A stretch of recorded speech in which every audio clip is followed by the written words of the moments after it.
Hello बच्चों, मेरा नाम है फैज़ल और आप देख रहे हैं हमारा चैनल स्टडी वेब इंस्टीट्यूट। और इससे पहले हमने बेसिक अकाउंटिंग टर्म्स की 3 वीडियो आपके लिए बनाई हैं, जिनके अंदर मैंने आपको 3-3 4-4 वर्ड करके कुछ जो है बेसिक अकाउंटिंग टर्म्स सिखाए थे।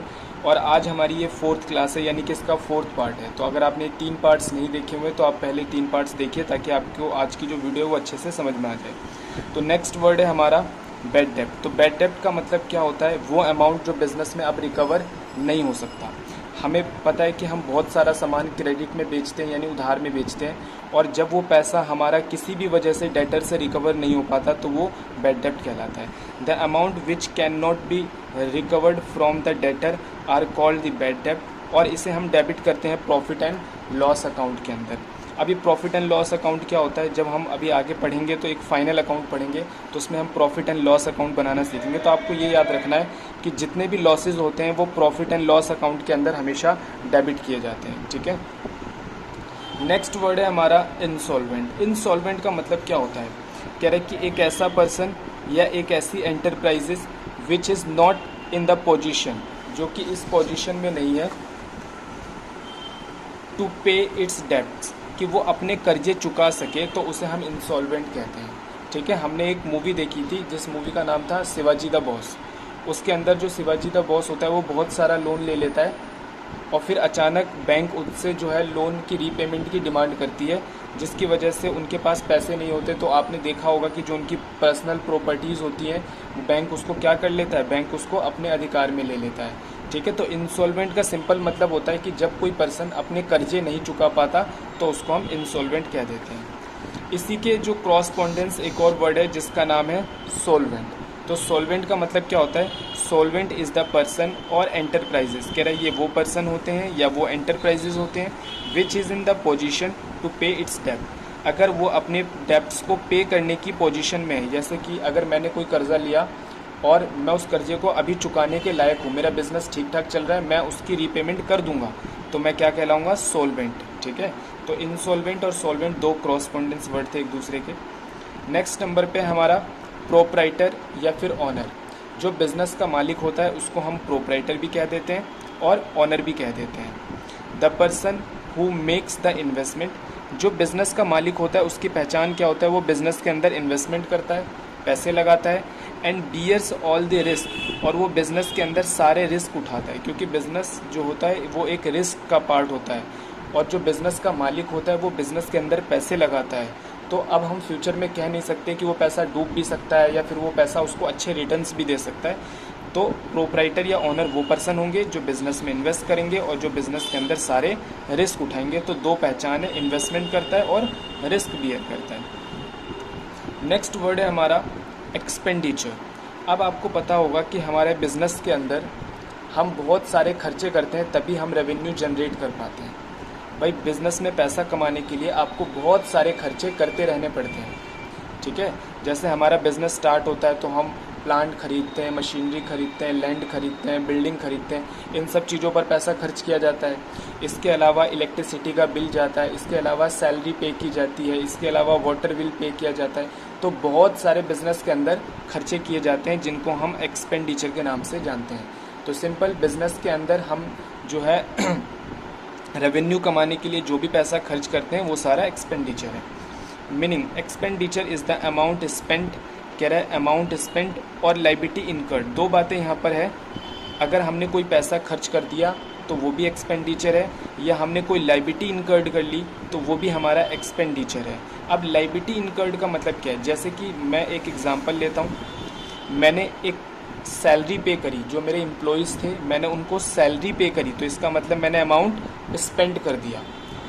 मेरे जो एम्प्लॉयज़ हैं उनको मैंने 2 महीने से सैलरी पे नहीं करी, लेकिन उनको मुझे सैलरी पे करनी पड़ेगी, फ्यूचर में सैलरी पे करनी पड़ेगी, तो उसे कहते हैं लायबिलिटी इनकर्ड। तो एक्सपेंडिचर में दोनों आते हैं, या तो आपने पैसा खर्च कर दिया या आप फ्यूचर के अंदर पैसा खर्च करोगे, यानी आपने अपने ऊपर लायबिलिटी चढ़ा ली है। फॉर एक्वायरिंग एसेट्स, और ये खर्चे किस लिए होते हैं? या तो हमने असेट्स खरीदा होगा, या तो हमने गुड्स खरीदे होंगे, या फिर हमने सर्विसेज खरीदे होंगे। ठीक है। तो एक्सपेंडिचर में या तो असेट्स या गुड्स या सर्विसेज हम खरीदते हैं। अगले नंबर पे है कि हम एक्सपेंडिचर को किस तरीके से कैटेगराइज्ड करते हैं, कि एक्सपेंडिचर कितने तरीके के होते हैं। बच्चों एक्सपेंडिचर होते हैं तीन तरीके के। एक होता है कैपिटल एक्सपेंडिचर, दूसरा होता है रेवेन्यू एक्सपेंडिचर, और एक होता है डेफर्ड रेवेन्यू एक्सपेंडिचर। सबसे पहले हम कैपिटल एक्सपेंडिचर की बात करते हैं कि कैपिटल एक्सपेंडिचर क्या होता है। हम कैपिटल एक्सपेंडिचर की पहचान कैसे कर सकते हैं। अब एक्सपेंडिचर तीन तरीके की है, तो इन तीनों के क्या क्या अलग अलग फीचर्स हैं कि हम इनको पहचान सकते हैं अलग अलग। कैपिटल एक्सपेंडिचर की पहचान क्या होती है? The benefits enjoyed for more than one accounting period.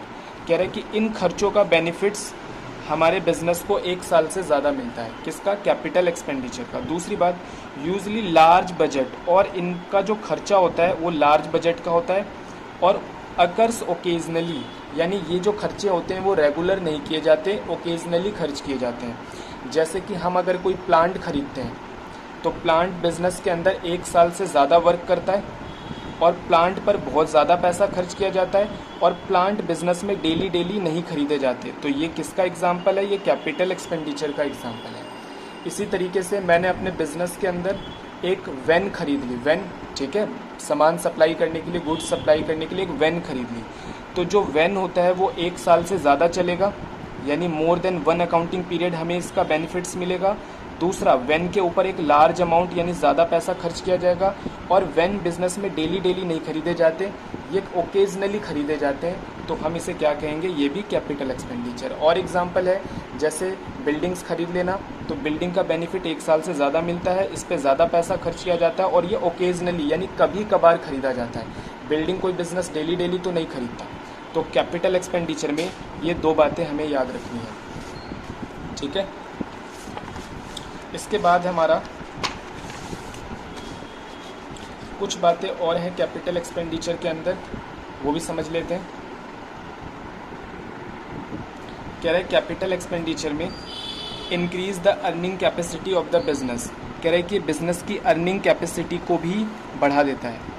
Purchase of machinery, इसके एग्जांपल है मशीनरी खरीदना, फर्नीचर खरीदना, बिल्डिंग खरीदना, कंप्यूटर सॉफ्टवेयर खरीदना, और डेवलपमेंट एक्सेट्रा। ये सारी चीज़ें जो हैं ये कैपिटल एक्सपेंडिचर्स के पार्ट है। तो क्या क्या पढ़ा कैपिटल एक्सपेंडिचर में? हमने पढ़ा कि इसका बेनिफिट एक साल से ज़्यादा मिलता है, इस पर लार्ज अमाउंट खर्च किया जाता है, ओकेजनली ख़रीदा जाता है, और ये अर्निंग कैपेसिटी को इंक्रीज़ कर देता है। तो ये बातें हमने ध्यान रखी। अब है हमारा रेवेन्यू एक्सपेंडिचर। बच्चों, रेवेन्यू एक्सपेंडिचर को प्यार से हम एक्सपेंसेस भी कह देते हैं, यानी कि रेवेन्यू एक्सपेंडिचर हम एक्सपेंसेस के नाम से भी इसको जानते हैं। तो रेवेन्यू एक्सपेंडिचर जो है ये benefits is enjoyed with in a 1 year. कह रहा है कि जिसका बेनिफिट हमें एक साल के अंदर अंदर मिल जाता है वो रेवेन्यू एक्सपेंडिचर कहलाता है। जैसे कि हमने अपने एम्प्लॉयज़ से पूरे मंथ काम करवाया और हमने उनको सैलरी पे करी, तो उसका बेनिफिट हमें एक साल के अंदर अंदर मिल गया, ठीक है। हमने कोई खर्चा करा, जैसे हमने इलेक्ट्रिसिटी बिल पे करा, तो उसका भी जो हमें बेनिफिट है वो एक साल के अंदर अंदर मिल जाता है। यानी कि वो जो भी चीज़ जिसका बेनिफिट हमें एक साल से अंदर मिल जाता है, यानी हमने अमाउंट खर्च करा, पैसा हमने खर्च करा, और उसका बेनिफिट एक साल के अंदर अंदर मिल गया, तो वो रेवेन्यू एक्सपेंडिचर है। Benefit is enjoyed with in a 1 year, usually small budget, और ये अमाउंट जो होते हैं वो छोटे छोटे होते हैं, बड़े अमाउंट नहीं होते। अकर्स रूटीनली, यानी कि इनको हम डेली बेसिस पे खर्च करते हैं। बिजली का बिल पे करना, रिपेयर्स करना, मेंटेनेंस करना, depreciation. It has direct relation with the revenue. इनका रेवेन्यू के साथ कैसा रिलेशन होता है? डायरेक्ट। आप बिजली का बिल 2 महीने पे मत करो, आपकी लाइट कट जाएगी, फिर आप प्रोडक्शन नहीं कर पाओगे। आपकी मशीन चल रही है, अब मशीन तो चलती रहेगी, मान लो मशीन की लाइफ 10 साल है, लेकिन मशीन को हर साल क्या करना पड़ता है? मेंटेनेंस भी रखना पड़ता है, उसको रिपेयर भी करवाना पड़ता है। अगर रिपेयर नहीं करवाओगे मशीन चलनी बंद हो जाएगी। तो याद रखना, ये जो छोटे छोटे खर्चे होते हैं इन्हीं की वजह से हमारे रेवेन्यू जनरेट होते हैं। इनके एग्जाम्पल क्या है? डेप्रीशिएशन। डेप्रीशिएशन का मतलब क्या होता है? अगर हम कोई फिक्स असेट्स खरीद के लेकर आते हैं, एग्जाम्पल के तौर पर मैं एक बिल्डिंग खरीद के लेकर आया, ठीक है, मैंने एक बिल्डिंग खरीदी, और बिल्डिंग जो है मेरी 10 करोड़ रुपए की है, और मैं बोलता हूँ कि 20 करोड़ मान लेता हूँ, ये 20 करोड़ रुपए की बिल्डिंग है, और मैं बोलता हूँ कि इस बिल्डिंग की लाइफ 20 ईयर है, यानी कि एक साल में इस बिल्डिंग को कितना कंज्यूम कर लूँगा मैं? एक साल में 1 लाख मैं कंज्यूम कर लूँगा इस बिल्डिंग को, ठीक है, यानी 1 साल में इस बिल्डिंग का इस्तेमाल, जब मैंने बिल्डिंग खरीदी होगी ये तो कैपिटल एक्सपेंडिचर है, लेकिन इस बिल्डिंग की वैल्यू 1 साल में कितनी कम हो जाती है, 1 करोड़ रुपए कम हो जाती है। भाई 20 करोड़ रुपए खर्च करे 20 साल के लिए, तो 1 साल के लिए कितने खर्च करे, 1 करोड़। तो 1 करोड़ रुपए की बिल्डिंग हर साल ख़त्म हो जाती है, तो इसको हम बोलते हैं डेप्रिशिएशन। और depreciation is the also part of revenue expenditure, क्योंकि 1 साल के अंदर अंदर जितना कंज्यूम किया जा रहा है वो रेवेन्यू एक्सपेंडिचर का पार्ट है। इसमें आपका आता है carriage, repairs and maintenance, salary पे करना, रेंट पे करना, इलेक्ट्रिसिटी एक्सपेंसेस, तो ये सारा रेवेन्यू एक्सपेंडिचर्स का पार्ट है। अगले नंबर पे हमारा deferred revenue expenditure. Deferred revenue expenditure को हम फिक्टिशियस असेट्स भी कहते हैं, फिक्टिशियस असेट्स। और फिक्टिशियस असेट्स मैंने आपको पढ़ाया था कि फिक्टिशियस असेट्स का मतलब क्या होता है।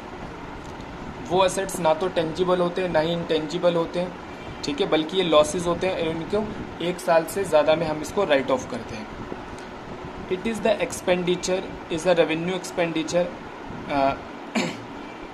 इन अ नेचर। और उसके बाद कह रहा है but charge in the more than 1 accounting period. कह रहा है कि इसको हम मोर देन 1 अकाउंटिंग पीरियड में क्या करते हैं, चार्ज करते हैं, because it is estimated that the benefit of such expenditure will occurs in the more than 1 financial year. और ये भी 1 फाइनेंशियल ईयर से ज़्यादा में कंज्यूम किया जाता है, जैसे कि लार्ज एडवर्टीजमेंट एक्सपेंडिचर इसका एग्जाम्पल है। तो मैंने फिक्टिशियस असेट्स आपको ऑलरेडी समझा रखा है, आप चाहो तो जो फिक्टिशियस असेट्स की चीज़ें थी वो भी यहाँ पर लिख सकते हो, उसमें कोई प्रॉब्लम नहीं है, ठीक है। तो ये हमारा रेवेन्यू एक्सपेंडिचर होता है। तो रेवेन्यू एक्सपेंडिचर सिंपल ऐसे एक्सपेंडिचर्स होते हैं, ठीक है, जो एक तरीके के लॉस होते हैं जिनको हम कई सालों में राइट ऑफ करते हैं, तो उन्हें हम डेफर्ड रेवेन्यू एक्सपेंडिचर का नाम दे देते हैं, जैसे लार्ज एडवर्टीजमेंट एक्सपेंडिचर है इसका, ठीक है। नेक्स्ट नंबर पे हमारा एक्सपेंस। अब हमने एक्सपेंडिचर पढ़ा, अब हम एक्सपेंस पढ़ने जा रहे हैं। तो मैंने आपको बताया था कि जो रेवेन्यू एक्सपेंडिचर होता है, रेवेन्यू एक्सपेंडिचर होता है, उसी को हम एक्सपेंस भी कह देते हैं कई बार। तो expense is the cost incurred for generating revenue. कह रहे कि रेवेन्यू को जनरेट करने के लिए जो भी पैसा खर्च किया जाता है वो एक्सपेंस है। Example payment of salary, wages, rent, ठीक है। अब मैंने यहाँ पर writing of the part of fix assets, यानी डेप्रिशिएशन, मैंने ऊपर भी बताया था आपको डेप्रिशिएशन भी होता है। Any amount return of as a bad डेप्ट, अगर बैड डेप्ट हो गया तो वो भी एक एक्सपेंस ही माना जाता है, ठीक है। तो ये सारी चीज़ें जो आपने रेवेन्यू एक्सपेंडिचर में पढ़ी थी, ये सारी चीज़ें भी आप वहाँ पर लिख सकते हो एक्सपेंस के अंदर, उसमें कोई प्रॉब्लम नहीं है।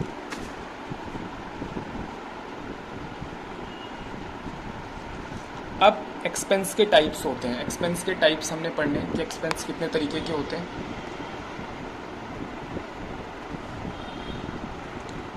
एक्सपेंस के टाइप्स होते हैं, एक होता है प्रीपेड एक्सपेंस और एक होता है आउटस्टैंडिंग एक्सपेंस। तो 2 तरीके के एक्सपेंस होते हैं, एक प्रीपेड एक्सपेंस होता है और एक आउटस्टैंडिंग एक्सपेंस होता है। प्रीपेड एक्सपेंस का मतलब क्या होता है, कह रहे कि expense that has been paid in advance and the benefit of which will be available in the following year. कह रहे कि ऐसे एक्सपेंस जिसमें हम खर्चा पहले कर देते हैं और हमें बेनिफिट्स बाद में मिलते हैं। जैसे हम अपने सेल फ़ोन का रिचार्ज करवाते हैं, ठीक है, तो जो सेल फ़ोन का हम रिचार्ज करवाते हैं तो पहले हम रिचार्ज करके कंपनी को पेमेंट करते हैं और देन हम उसकी सर्विसेज कंज्यूम करते हैं। तो ऐसा एक्सपेंस क्या कहलाता है, प्रीपेड एक्सपेंस। कई बार जो हमारे एम्प्लॉय होते हैं हम उनको एडवांस में पैसा दे देते हैं और फर्दर वो काम करके अपनी सर्विसेज हमें देते हैं। तो ऐसा एक्सपेंस जिसके अंदर हम खर्चा पहले करते हैं और उसका बेनिफिट हमें बाद में मिलता है, उसको हम प्रीपेड एक्सपेंस कहते हैं, ठीक है। नेक्स्ट नंबर पे हमारा आउटस्टैंडिंग एक्सपेंस, ये इसका बिल्कुल क्रॉसपोंडेंस है। आउटस्टैंडिंग एक्सपेंस का मतलब क्या होता है कि जिसके अंदर हम बेनिफिट्स पहले इस्तेमाल करते हैं लेकिन हम उसकी पेमेंट बाद में करते हैं। एग्जांपल के तौर पे इलेक्ट्रिसिटी बिल की पेमेंट, हम पहले इलेक्ट्रिसिटी इस्तेमाल करते हैं और देन उसकी पेमेंट हम लोग बाद में करते हैं। It is an expense that has been incurred but has not been paid. कह रहा है कि ऐसा एक्सपेंस जो क्या हो चुका है, इनकर्ड हो चुका है, जो हमें पता है पे करना है लेकिन हमने अभी तक पे नहीं किया, तो वो आउटस्टैंडिंग एक्सपेंस कहलाता है। तो इतनी बातें मैंने आपको समझाई।